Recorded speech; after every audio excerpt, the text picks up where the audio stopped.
This will be our discussion. Dito tayo magpapalalim. Ano? Ang daming na pag-usapan.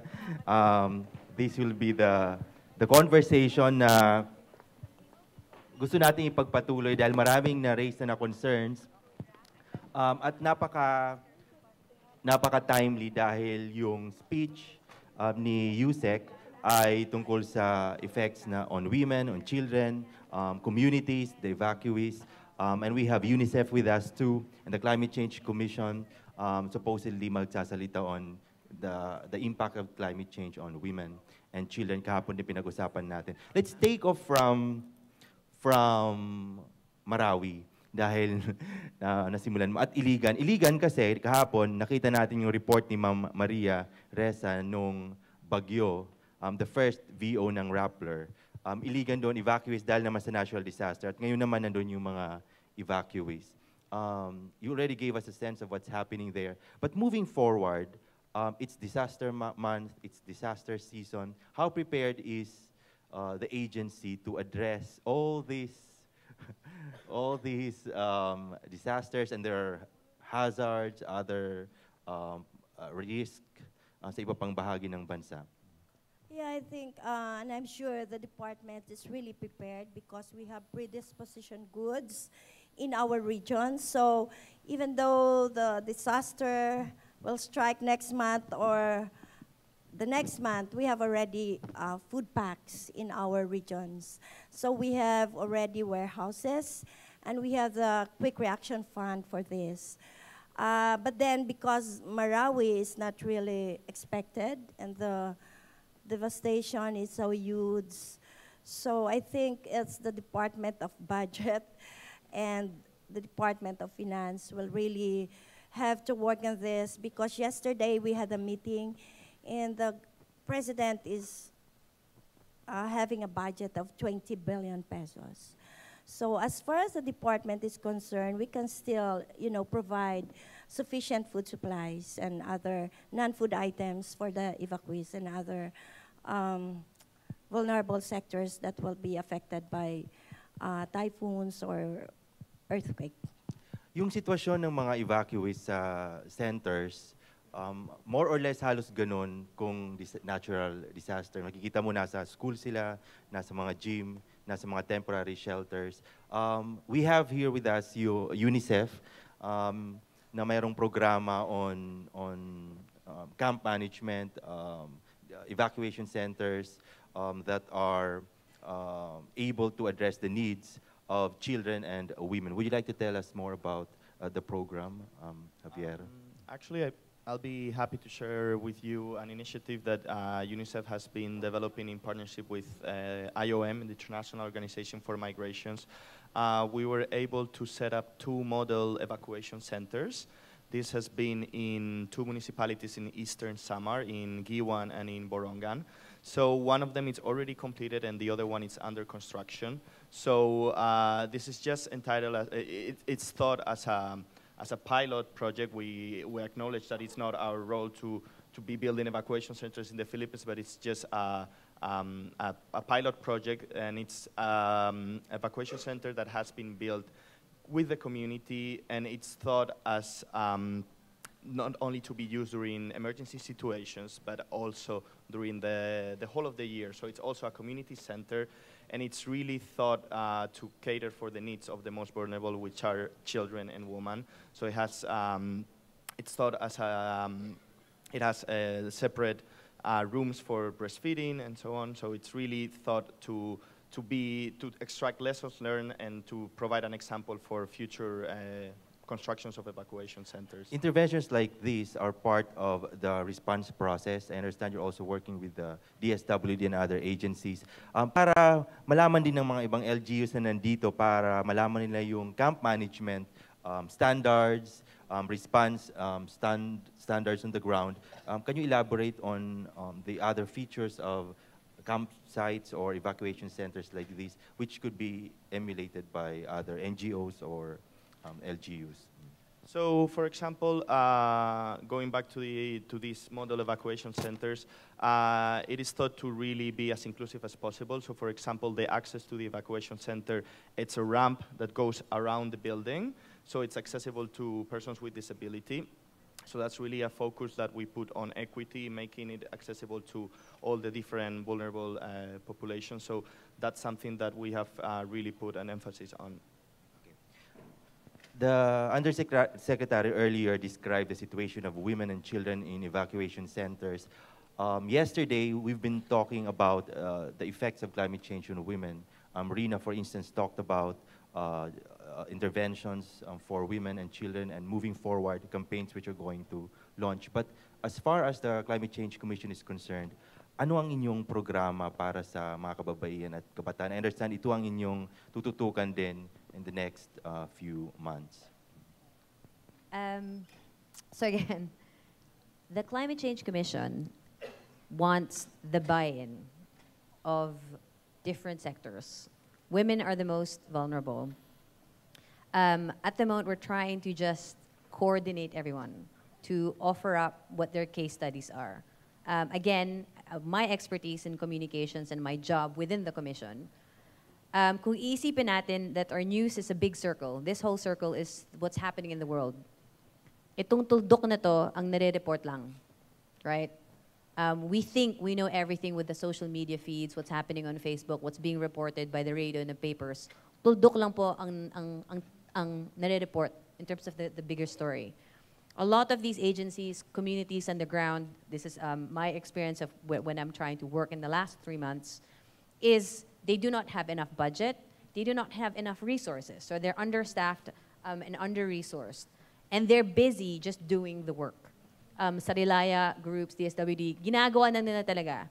Wala silang panahon na mag-Facebook, na mag-press release, na ilagay yan sa website, may magandang picture ba to, pwede ba itong i-Instagram? They don't have that. So nobody sees it. And what we're trying to do is get those stories out and get all the coordination, all the different agencies to talk to one another. We met with DSWD last week. And we beseeched, we said, tell us where the stories are. And they were more than happy to share that because it's not the top mind consideration. Marketing or comms is not in your consideration when there are people on the ground na. And again, as an invite to the public, what can the public do to add services to what's kulang? So that's what we're trying to do is what are those case studies, the successful stories that Filipinos are really good at, and they're doing already grassroots, barangay, 12 people lang, or like a women, like a voluntary group in the Rotary Club. They're doing the work. People don't know the work that's happening, so they can't share and realize, may maganda palang nagawa doon, baka pwede namin ulitin or pwede namin hiramin at magawa din dito sa amin. So that's what we're trying to do. It's information, advocacy, coordination, and really trying to make sure that we move together as much as we can. Let's zoom out. Going beyond yung response phase, which is basically part of disaster risk reduction and management, yung climate action, from the point of view of climate action, what does this mean?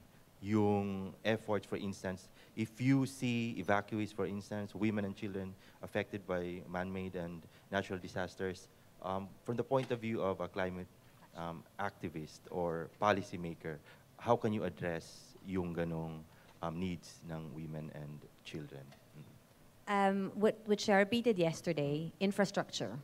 Working with the government agencies to make sure that magkatugma talaga. It's like a puzzle piece. What the DSWD does needs to be partnership with the DILG, with like the civil service, with the PNP.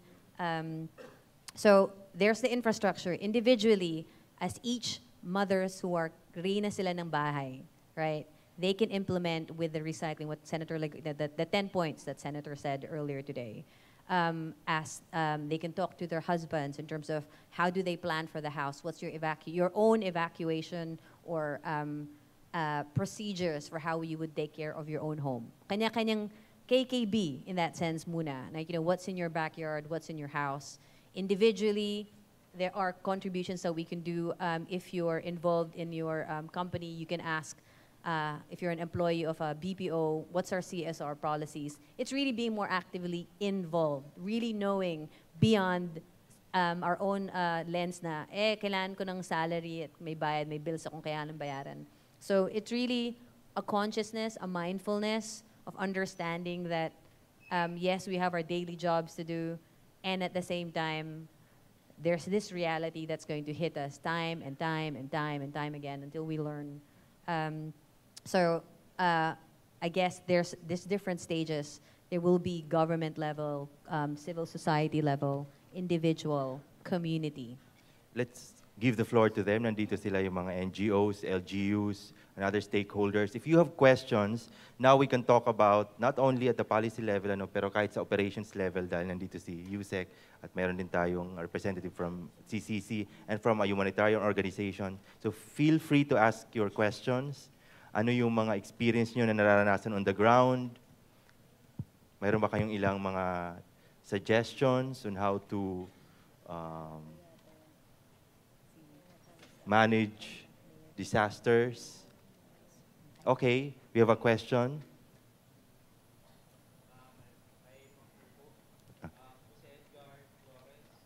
Sorry sir ha, sandali lang ha. So magpakilala po tayo, anong organization natin, then let's ask our question. Magandang umaga po. Ako po si Edgar Flores ng Laguna Provincial Information Office. Tanong lang po kay Ma'am Hope. Ma'am, pinag-uusapan po natin dito yung disaster preparedness. At sabi niyo nga po doon sa Marawi,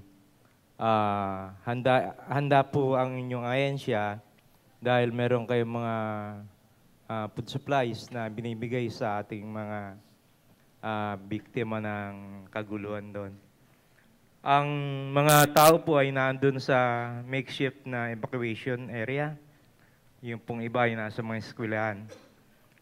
Ang pinakatanong ko po ay, bakit po hindi nagtatayo ang ating gobyerno ng mga evacuation buildings sa mga disaster-prone areas? Wala po bang kakayahan ng ating gobyerno na magtayo ng mga evacuation buildings sa iba-ibang... Salamat po. Undersecretary? Yeah, pag magsabi tayo ng gobyerno, merong layers of government, di ba? National, yung executive, at saka yung local government unit. I think kaya naman talaga yan ng mga local government units to put up their own evacuation centers, where in fact, meron naman talagang mga evacuation centers, lalo na yung mga disaster-prone. Kaya lang, dahil nga we have to deal with our local government units, at yung DSWD naman is talagang for technical assistance and resource augmentation. So kahit ano pang gagawin natin, pag hindi gusto ni Mayor, wala man kaming magawa. So, pero we're trying to convince our local chief executives to put up their own evacuation centers para hindi natin magamit yung mga schools. Kasi pag ngayon, opening na ng classes, kailangan na mag-aral ang mga bata. So malilipat talaga sila.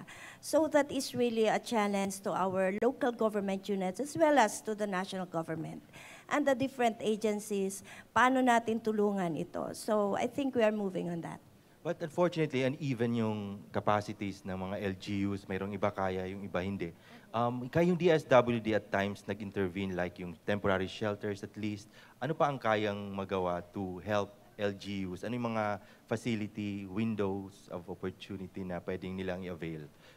Yeah, ang mandate ni DSWD is response and early recovery.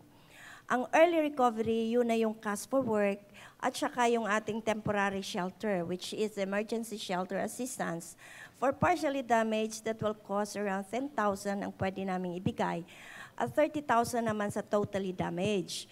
So kaya lang ngayon sa Marawi, hindi na namin gagamitin yung ganyang amount dahil i-convert na namin into tents kasi kailangan talaga. So in terms of medium-term and long-term recovery, nasa ano na yun sa ibang agency which is headed by NEDA. So ngayon yung sa Marawi Task Force for the Rehabilitation that is being headed by the Department of National Defense through Secretary Lorenzana. So Hanggang doon lang yung mandate ni DSWD. Beyond that, hindi na kami pwedeng gumalaw dahil wala na kaming budget para sa ating mga medium and long-term rehabilitation. To support kind of Ms. Hope's efforts about hanggang mandates, right? Every leaders that we have mandates. And what the Climate Change Commission has also been working hard, and sadly is not the sexiest term, LCCAP, like Local Climate Change Action Plan. The local government units have to assess their area of responsibility, land use and development, trabajo, and all that stuff. They get given what, again, Senator said, meron ng climate tagging sa mga budgets. Lahat ng units na yun, government, barangay, munisipyo, meron silang budget at meron dapat climate tagging. So pag inaasikaso ng mga botante nila and they want to find out how can I be a better mayor, barangay, captain, ganyan. Tapos meron silang pondo. That money has to take into consideration climate change effects, including disaster preparedness, including adaptation, yung nga, paano tayo maging prepared sa epekto, konting mitigation, which is the causes of climate change. So all of the units have to work together. DSWD has a limit, and then there's another mandate. So kanya-kanyang bakod talaga na kailangan asikasuhin. So at least, again, when we're talking about policy and what we are required back to the Paris Agreement that was hardly fought for, which the Senate ratified, which the President signed, what we're answering for to the world as well is ano yung contribution natin from a small local level to all the way to the national level. Meron yan yung mga terms na ginagawang policy right now that governments are being trained at talagang matagal na proseso. LCCAP ang tawag doon, Local Climate Change Action Plan. And finally, Javier, as far as the international community is concerned, UNICEF in particular, how can you assist LGUs and other communities that are affected by disaster? I think what's important here to stress is that we really need to start thinking about long term. So this morning and yesterday morning, we've spent all the day talking about climate change and its impacts and the link with disaster preparedness. So what's really key here is to start thinking about what's going to happen in 10, in 15 years. So we have a lot of small island communities in the Philippines that are going to have to evacuate where they live because sea level rise is not going to leave any other option to them. So we really have to start preparing and thinking about the consequences that will have for women and for children when they will have to leave their homes and evacuate to somewhere else. It's just an example of how we really have to start thinking outside the box and start preparing to what will happen in 10, 15 years from now. So that wraps up our discussion. Unfortunately, wala na tayong masyadong oras. Thank you, Javier, Emergency and Disaster Risk Reduction Officer of UNICEF, Rina of the Climate Change Commission, and Yusek Hope of the DSWD. Thank you, everyone, for joining the discussion.